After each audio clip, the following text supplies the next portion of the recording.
What's up YouTube? My name is Tyler and I am a tattoo artist. In this video, we're going to give you 5 tips to become a better artist. These tips are all from what I've learned through my journey from not being able to draw all the way to be tattooing people. So I hope you like and enjoy, and I don't want to waste any more time. Let's get right into it. Tip number 1, patience. All good things come with time and dedication. And this is especially true with art. Art cannot be rushed. It's best to have realistic goals, usually small ones, to attain a big one. Every time you accomplish a small, realistic goal, it brings you closer to the big main goal, and it helps you maintain patience throughout the process. Now, all the great artists out there got there from taking their time. There is no way that they got to where they are by rushing. It definitely takes a lot of time to become good. Eventually, as you progress, your knowledge will expand and your speed will improve on its own. When you're patient, you don't quit, and that's the most important thing. If you're not patient, you will probably get frustrated and then want to quit, because if you quit, then you've lost everything. Tip number 2 is you have to practice every day. That means draw every day, do something artistic every single day. The more time you put into something, the better you're going to get at it. And that's as simple as it is. It just takes a lot of hard work and dedication. When I was first learning art, I had made a career switch. And basically, I already knew that I wanted to be a tattoo artist, and I set my heart on it. And at the time, I couldn't even draw. I had just quit my job, I couldn't draw, and I was just focused. But I knew that with patience and with practice that I could get to where I wanted to go. So basically what I did was I drew and I drew and I drew. And I drew for 3 to 6 hours every single day, months on end. Now, I'm not saying everyone should have to do that. This was just me for my goal because I needed to speed up the process. I needed to pay my bills and I needed to make money, and I had no income. So I already had my goal, which was to be a tattoo artist. With that, I reduced my learning time significantly. Within 1 year, I had a very good, solid foundation of drawing and art and the basics, and started to be able to create some stuff, which was a fantastic feeling. But realistically, I understand that not everyone's in that situation. So I would just say put aside some time every single day, whether that's 10 minutes, 30 minutes, 1 hour, 2 hours, whatever you have. Just do it every single day, and you will see the progression. Tip number 3, copy the masters. This copying is for learning and educational purposes only. This is not for you to claim the work as your own or to sell it. This is for you to improve your skills.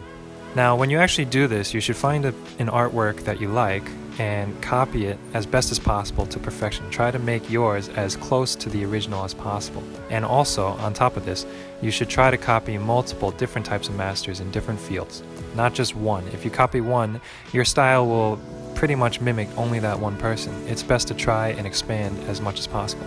What this does is, this will teach you exactly how that master had done their painting or their artwork. You will learn all those tips and tricks and little skills necessary to actually complete that work of art. And if you actually copy from enough masters, you build a nice catalog in the back of your mind.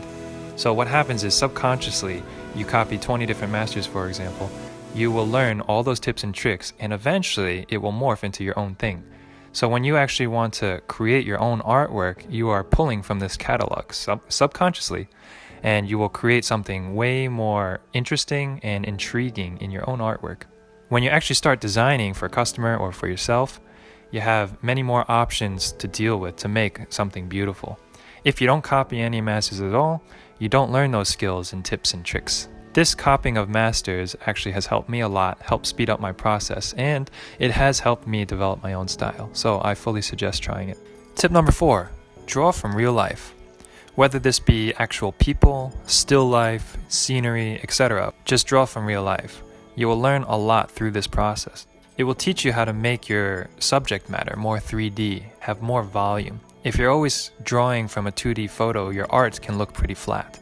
But when the thing is actually in front of you, in the flesh, you can see the shapes and the way the light falls upon the object. You will understand lighting and balance way more than just a 2D photo, because what's important is you'll have more control over your subject. You can control the different angles, the perspective, the lighting, everything about what you're about to draw. You have more control. And when you have that control, your ideas flow more freely. And you also, once again, learn how to make something look way more 3D, which will show in your artwork. And it's good to try different things. So for example, when I do scenery, I like to use perspective. I learn a lot from perspective when you draw a scene in front of you. If you don't do it properly, it will look distorted. And then obviously you can draw people, and when you put the light on the person, you learn how the light follows the shapes of the human body. So I highly suggest drawing from real life. Tip number 5, experiment with different mediums. Try everything. For example, try charcoal, try watercolor, try oil paint, ballpoint pen, whatever. Try everything. Each medium will actually teach you something different. For example, charcoal will teach you about light and how it falls on the body or your subject matter. And it will also teach you how to create a soft feeling for your art. It really shows shape and shadow, and you learn a lot from it. Whereas watercolor will teach you colors and how to deal with them in color theory. You'll also have to learn how to blend different colors to make a smooth effect.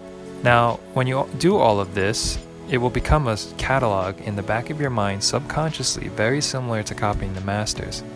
So that when it's time to create your own thing, you can A, mix different mediums and create your own style, or B, just have some beautiful artwork that you wouldn't have been able to do before if you were only doing pencil drawings. If you actually mix and match, you will create something differently. You'll know how to use the different skills from each different medium to create what you're looking for in the future. What's cool is that these actually transcend one from the other. So for example, when I did watercolor, it helped my color tattoos tremendously. It actually taught me a lot about how to blend the colors properly, which colors to use and mix and match. Charcoal as well. That actually helped me see the lights better and make more 3D looking effects for my tattoos. Not only is this going to help you, it is fun. For me personally, I love to try different mediums because it's so nice to actually see the effects happen and to create something in a totally different type of artistic field. And eventually, when it all culminates together, you just become a stronger artist. I hope this video has helped you. I hope you've learned something and picked up some new things that you can try in your own art journey.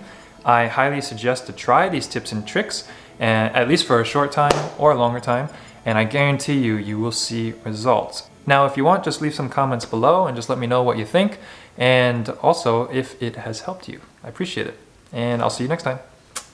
Bye-bye.